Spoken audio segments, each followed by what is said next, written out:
good, y'all? This your boy Black G92. Hold up, let my cat in, Brandon in. All right. Oh, it's chunky ass. I want to walk in here, but I love him though. Anyway, this evening I'm going to do a reaction to another Wrestle with Andy video / documentary titled "Instant Main Eventers WWE's Fast Tracked Pushes."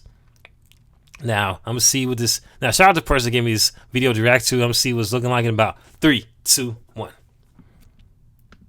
Damn, it's hot. Sometimes a wrestler's journey towards becoming a main eventer can be a long and arduous one which sees them spend years toiling away on the indie scene, only to, years later, finally get the opportunity they've been waiting for.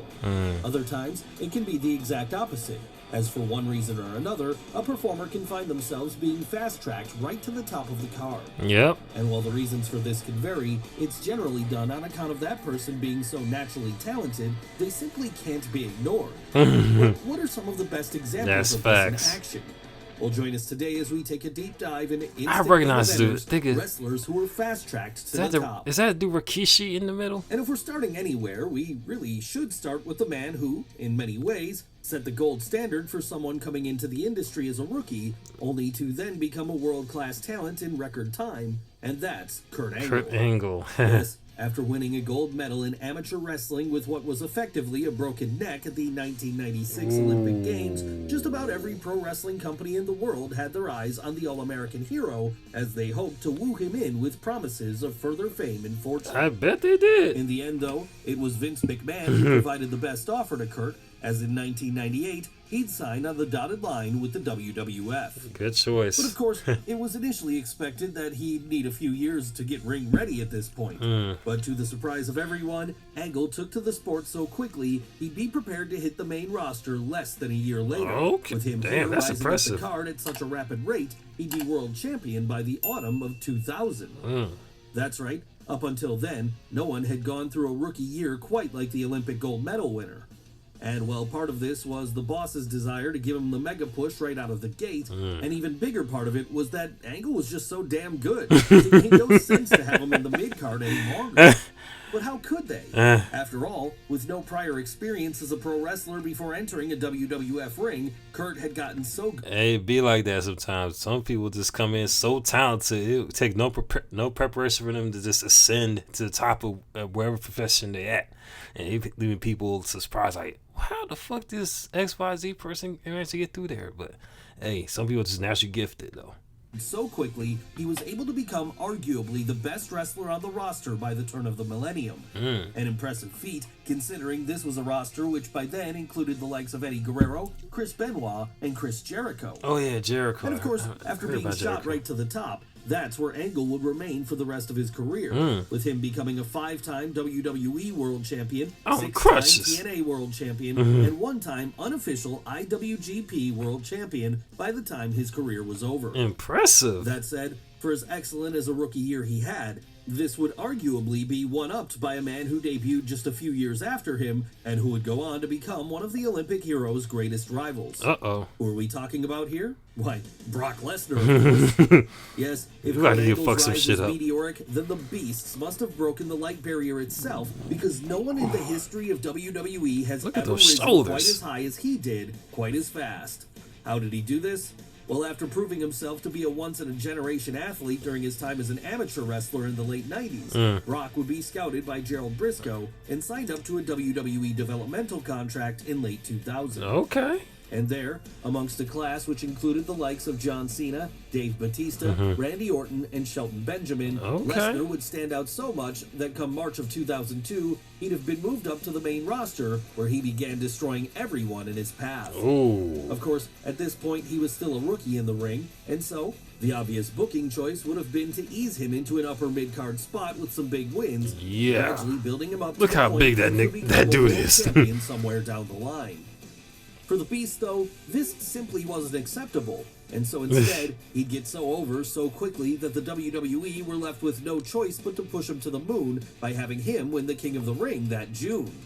And as a result of this, he'd find himself in the position of being the #1 contender to the WWE Undisputed Championship, then being held by The Rock at that August SummerSlam.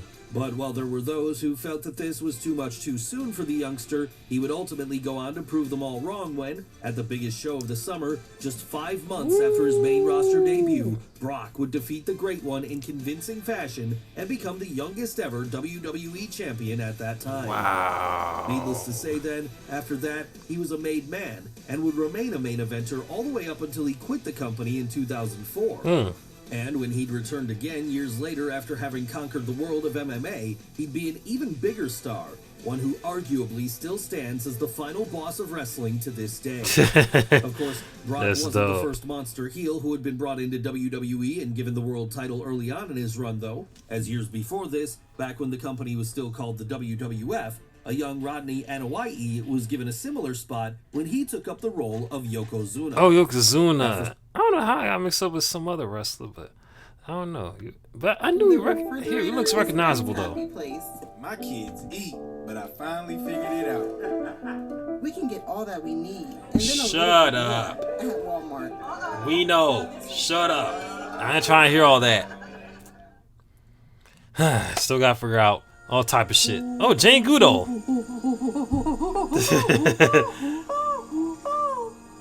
Basically, that means this is me. This is all right. I want to watch it, but Django is a legend, but I'd rather watch this. Vince McMahon had very much been running a babyface company, and so whenever a heel did hold the belt, it was usually only to transition to the next top face, as was the case with people like the Iron Sheik and Andre the Giant. Damn, quite the diverse roster. However, with it becoming clear that Hulkamania was on the way out, the boss decided to try something different when he had his new top heel in waiting become the dominating force for a while instead. It all started with Yokozuna's debut in October of that year, as here he'd portray himself as a Japanese sumo champion who'd come to America looking for the best competition. And quickly finding he was able to beat the WWF competition with ease, he'd rise up the card so fast that by the time it got to the Royal Rumble the following January, he'd have no problem winning the whole thing. Of course, as a result of this, he'd earned the right to face then WWF champion Bret Hart at WrestleMania 9, with this bout being billed as the biggest challenge the Hitman had faced to date. Okay.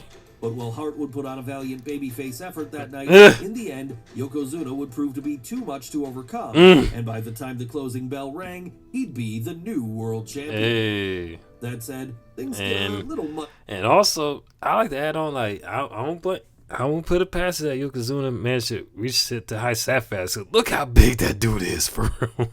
Like a whole sumo wrestler out that bitch.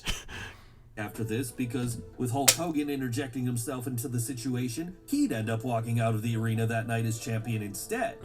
Still, by the time we got to the King of the Ring in June, things would be back on track, and Yoko would start an almost year-long run as the top dog in New York. A feat which was almost unheard of for a villain at that time. As the years have gone on, however, this has proved to be a successful formula which Vince McMahon has been able to return to again and again. Okay. And perhaps no more prominent example of this existed in the mid-2000s than the time the Great Khali was rocketed to the top of the card when he became world champion He looks recognizable, too. Why Khali? I've seen him somewhere. Outside of wrestling, of course. With him standing 7'3", maybe someone that looks like him. I don't know. The second coming of Andre the Giant, it was obvious he does favor him. Was going to push him to the moon as soon as he laid eyes on him. And this push would begin manifesting. Damn, he big as shit. As, with Daivari by his side acting as a mouthpiece, the Indian native would start mowing through the SmackDown roster with ease. The only problem with this, though, was that, unlike Andre the Giant before him, Khali was never a great wrestler, and so his matches were often amongst the weakest on the card. That said, it didn't stop him being treated like any less of a superstar in his home country. Yeah. And that was partially why, by 2007, he'd have joined the ranks of the greats when he became World Heavyweight Champion. Of course, sometimes a big push right out of the gate isn't about winning the world title. Now, sometimes it's about putting on a performance so impressive that the person in question can't be kept out of the main event scene, even if it's only their third match. And if you want to Logan Paul, this, you just have to look to what Logan Paul did in 2022. Man, I keep on getting these two mixed up together. Like, I said like Jake Paul and Logan Paul because they kind of favor each other. They they both of them look alike, but this is Logan. Well, to a percentage of the population, Logan Paul might be the biggest real-life heel on the internet. The fact that he's taken to wrestling faster than anyone since Kurt Angle can't really be denied at this point. Yeah. After all, in his first 2 matches with the company, the first of which was He's a kinda tag match jacked. where The Miz took on the Mysterios, and the second of which was a singles match with The Miz himself, he'd show himself to be something of a prodigy. Okay. And even if this wasn't enough to get him cheered by fans, it was enough for WWE to feel confident in having him main event the November 5th, 2022 Crown Jewel show, there challenging Roman Reigns for the undisputed WWE title. That's And while he may crazy. not have won this one, he was able to put on a performance which made him look like a seasoned veteran after less than a year in Yeah. the ring. Based on that Suggesting pose he's he taking. has a big run in him with WWE in the future, if he chooses to do Yeah, so. that's true. That said, if he wants to stay at the top of the WWE card, he'd better keep himself in top shape. Yeah. Because he's soon going to have some competition in the form of one of NXT's fastest rising stars, Braun Breaker. Okay. That's right. I'm gonna have to Anyone tune in who's then. kept tuning into the developmental brand following the end of the black and gold era will know that. While there are a number of young prospects out there who look set to rise to the level of stardom in the future, none of these are more prominent than Braun. And that's because, as the son of Rick Steiner, he's clearly got this in his genes. Okay. Something which is evident by just how good he's gotten so quickly. In fact, despite only being signed to the company in February of 2021, he's already become a 2-time NXT World Champion. With his first reign starting less than a year after his debut, when he pinned Tommaso Ciampa for the honor. Okay. And since then, he's gone through everyone who's been put in his way. Whether this be fellow developmental talents such as Santos Escobar, Joe Gacy, or Ilya Dragunov, or more established main roster acts like Dolph Ziggler. So it should go without saying that it's only a matter of time before he finally hits the main roster. When he does, if he carries on with this same trajectory, there's every possibility he'll be a world champion there too soon enough. But he'll have some tough competition to contend with once he makes it to the big leagues, of course, perhaps none of whom are as formidable as someone who was fast-tracked to the main event scene when he first debuted in 2016, and that's AJ Styles. Interesting Of name. course, before he ever hit a WWE ring, AJ Styles was already well established as one of the best wrestlers in the world. Oh, What okay. with his lengthy runs in both TNA and New Japan Pro Wrestling, where he became a multiple-time world champion. I bet. That said, given his relative small size and the fact that he hadn't been created in the WWE system, there was still some concerns that, when he finally did join Vince McMahon's roster in the mid-2010s, the boss wouldn't want to push him as a top-level guy. And as it happens, it's since come out that this was indeed the initial plan, with AJ having been slotted in the position of a dependable upper mid-card act who could put on a great match with anyone, similar to Okay. the role Dolph Ziggler has. I'm gonna have to check out this This will documentary change, then. however, when, after seeing his work and realizing he had the second coming of Shawn Michaels on his hands, Vince would have no choice but to push Styles to the moon. Yes, after only a few months on the roster, the former IWGP champion would be challenging Roman Reigns for the top prize on Raw, and taking him to the Impressive. limit while he was at it. But even if he hadn't succeeded in beating the big dog here, AJ would still get to have a career-defining trilogy of matches against John Cena Okay, that submission. summer, with these proving to be so good that it now became undeniable he was a top star in waiting. Hell, at one point he'd even beaten Cena clean, something which almost no one ever did. So Yeah. with all the momentum in the world behind him then, Styles would make the jump over to SmackDown in August and quickly earn himself the spot of #1 contender to Dean Ambrose's WWE title. Of course, this time there would be no coming up short for the Phenomenal One, and so, by the time the closing bell had rung during the eventual title match between the two at September 11th's Backlash, he'd have become the new world champion, a role he would continue to hold on to for the next 140 days. But for as quick a rise as AJ Styles had in 2016, even it can't compare to what a fellow Bullet Club member had undergone at the exact same time. And that's because in the case of Finn Balor, it took him less than a month to reach the top of the mountain. A month? God damn. Ooh, I gotta buy a ticket for this. They about to show this in Augusta. They have a show for this. Was enchanting. I bet it was. I completely bet it was. captivating on so many different levels. From I watched a little bit. beginning to the end, I'm gonna watch a just little bit of this hypnotizing. because it looks interesting. Sure, prior to this, Balor had already gone through a 292-day run as NXT World Champion, and prior to that, he'd been a star player in New Japan Pro Wrestling, where he'd founded the Bullet Club. Okay. That said, like AJ, Put on with him some being work. relatively short in size and not having been created in the WWE system, there were concerns that Vince McMahon wouldn't go all the way with him once he joined the main roster in August of 2016. So it came as a very pleasant surprise to everyone then when, on night one, Balor would score the win of a lifetime when he pinned Golden Boy Roman Reigns clean in the middle of the ring. And as a result of this victory, he'd earned himself a shot at becoming the first ever Universal Champion when he faced off against Seth Rollins at SummerSlam later that month. But while Rollins was the far more established of the two at this point, with him being a former WWE champion himself already, it would be the Irishman who ultimately proved all his doubters wrong when, after just under 20 minutes, he was able to pin the Architect and become the inaugural holder of the newly established belt. That's quite... Unfortunately, he got though, done it would quick. be in this very bout in which things also started to go wrong for Balor, as after a botched move mid-match saw him dislocate his shoulder, he'd be forced to vacate the title the next night on Raw. And while he would eventually come back from this injury, he'd never quite be able to reach the same level again. Still, the fact that he was pushed so hard, so fast, was very telling about how talented Vince McMahon thought he was. Yeah. And with him now gaining a prominent spot in Triple H's new regime as the leader of the Judgment Day, who knows when he might end up getting that world title back around his waist again. But he's not the only Irishman in WWE who's vying to return to the title scene once more. And that's because over on SmackDown, there's a man who has been doing this since 2009. Oh, and back shit. then, he was able to establish himself as a top guy pretty much right away. Who are we talking about this time? Why, Sheamus, of course. Oh, that's how you How pronounce did his he name, manage to Sheamus. rise so high so fast? Well, by being pretty much everything Vince Did the McMahon Bane was on looking him. for in top star Damn near. at the time. After all, he was big, he was muscular, and he could put on a solid WWE-style main event match. Yeah. On By top of that, those it clips. also helped that he had friends in high places, as, being a gym buddy of Triple H's, he was able to get to know the heir to the company on a more personal level. Okay. So all this would come together then to allow him to rocket up the card fast after his debut on June 30th of that year. Boom. In fact, so quick would this rise be that, by October, he'd have won a battle royal to earn himself a shot at the WWE title. And realizing this represented the opportunity of a lifetime then, the Irishman would take this and run with it for all it was worth, as when his subsequent match with then-champion John Cena came at December 13th's Tables, Ladders, and Chairs pay-per-view, he'd do what few thought he was capable of and defeat Big Match John to take home the gold. I might have to check this And out. sure, he hadn't actually pinned the champ, as this title change had occurred during a tables match, but that didn't make it any less legitimate. So from there then, Sheamus would pretty much be a made man for the rest of his career, with him always filling a prominent spot on the roster. Hey. Still, for as great Congrats. of an achievement as this was for him, it could be argued that he wasn't really a known entity prior to starting with WWE, and so didn't have the weight of expectations on his shoulders. After all, this is something which can make it particularly difficult for someone to succeed to a high level.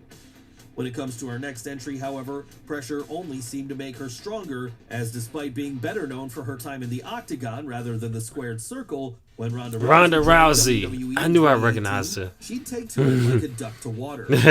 Yes, after making a couple of cameo appearances with the company throughout the prior years, there was many a rumor swirling about Rousey joining Vince McMahon's company once she retired from the world of MMA in 2016. Oh, okay. And all this speculation was ultimately put to bed when, after the 2018 Women's Royal Rumble match, she'd make an appearance and announce that she had indeed joined the roster full-time. Hey. So from there, all eyes were on her as people waited patiently to see how well she would do in the ring. I bet And as they it did. happened, the answer to this question was that she would do brilliantly, because in her first official match at WrestleMania 34, she arguably stole the show.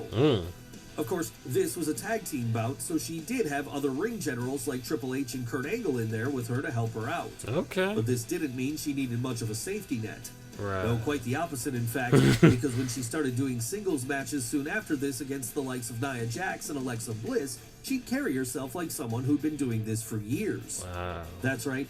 You could argue that, by this point, she was actually better than many of her opponents, and so that was why, by August 19th SummerSlam, she'd have become Raw Women's Champion. Then from there, Congrats. it was off to the races as, over the subsequent months, the combination of Ronda's star power mixed with the meteoric rise of Becky Lynch would elevate the Oh, yeah, I remember WWE seeing this in women's the division documentary. to the point where, At WrestleMania 35, the first ever women's main event would take place between Rousey, Lynch, and Charlotte Flair. But the former UFC bantamweight champion wasn't the first person to see a quick rise to the main event scene earn her a WrestleMania main event. And that's because, way back in 1990, Sergeant Slaughter way found back himself in the such a day. position too after returning to the WWF. I wasn't even born in 1990, but shit, I'm interested though. Damn, Sergeant Slaughter, based on this whole persona, like, I gotta see this. To the dark side.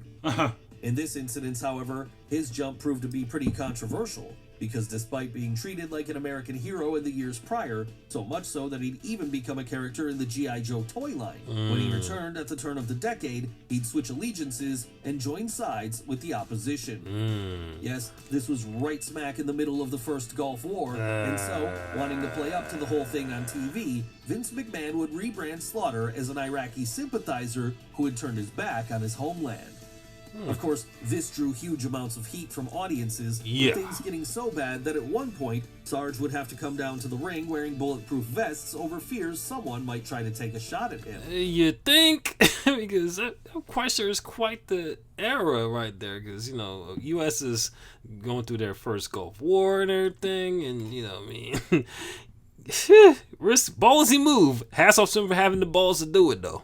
But even this wasn't enough to deter him from going after the top dog in the company at the time, as, in January of 1991, only 5 months after his return, he'd find himself going up against then WWF champion, the Ultimate Warrior. Okay. And despite the Warrior being the clear favorite to win this one, it would end up being Slaughter who pulled off the upset and took home the belt for himself come the end of things.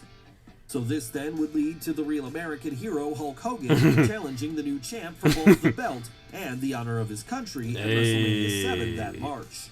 The only problem with this, however, was that, well, the kind of storyline might have worked better a few years prior. In 1991, with there being an actual war going on, many found the whole thing too distasteful, and so Mania 7 would end up drawing far less than anticipated, so much that it would have to be moved to a smaller venue at one point. Still, none of this changed the fact that after spending years playing the hero to the people, it wouldn't be until he made a surprise return to WWF as a villain that Sergeant Slaughter would finally get his due and rise to the main event scene. So maybe there's a lesson to be taken from that then. If you want to reach the top, you might have to make some sacrifices. After all, as we've seen today, pretty much everyone we've looked at has had to do this in some form or another. Yeah? Yes, whether it be a brutal Olympic training schedule, a career in the octagon, or building a name for yourself over in Japan, overnight success takes a long time to achieve. Yeah. By the looks of it, based on what we described and showing all the people... Shut up! I want to hear about your fucking gifts. Shit, I gotta still buy gifts for everybody. Well, not everybody, but like I said, it's no issue. But anyway, that was another great Wrestle with Andy documentary. Showcased a lot of folks that a few of them I recognize, another ones I'm pretty much are new to me, whatever. And I like how you described it, and it just shows that, you know, people come up and have their overnight success in different shapes or forms of fashion, whether it's from a whole nother career overseas in a whole nother country, or like in another line of career, like say MMA or what have you. So yeah, it was pretty dope to see that. I definitely enjoyed it. Now, I'm sure I've been on here for quite a bit of time, so I'm gonna go ahead and just wrap this thing on up. Let me see before I do that, I'm gonna see a couple of comments. See what people saying up in there. Oh man, I'm kind of lit too. Vader's debuted in NJPL, dominating Inoki for the title, causing full-scale right hands out of the best they've ever seen. I bet it was. I gotta check out that match. But anyway, if you want me to interact with more of these Wrestle with Andy documentaries, post them in the comment section below, or any songs, music videos, movie clips, movie trailers, countdowns, documentaries, post them in the comment section below as well. I like to do a little few things here and there. And also, be sure to hit up the like button, hit that donation link, not donation, but hit that fucking notification button, hit that subscribe button as well, so you can stay tuned what I have in store. And follow me on my social media accounts, which you post in the description box below, and hit that donation link to my Cash App if you're able to help support your boy with this channel. And also the road to 1K subscribers still on the go, even though there's only about 21 days till 2022 is over with. Going into the new year, we're gonna see how we're gonna crank this on out for 2023. So be sure to help.